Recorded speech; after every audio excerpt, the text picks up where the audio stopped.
আচ্ছা ভাইজান, ধরেন।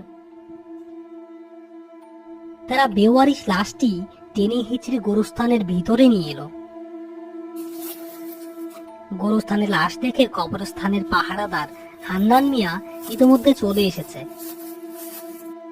অন্তত 7-8 দিনের অর্ধগলিত পচা লাশ, দেখলেই বোঝা যায় লাশে পচন ধরেছে।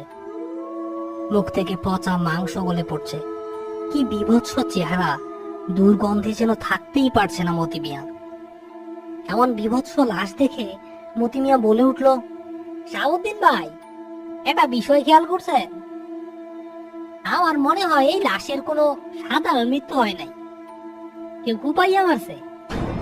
প্রথমে মাথা শরীর থেকে আলাদা করছে, তারপর সারা শরীর চাপাতি বা এই জাতীয় কিছু দিয়া কুপাইয়া কুপাইয়া মারছে। এইটা আবার বলতে হয় নাকি?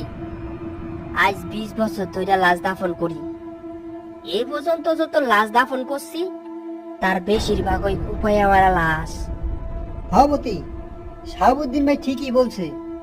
এ পর্যন্ত যত লাশ আমরা দাফন করছি বেশিরভাগই কুপায় হত্যা করা লাশ।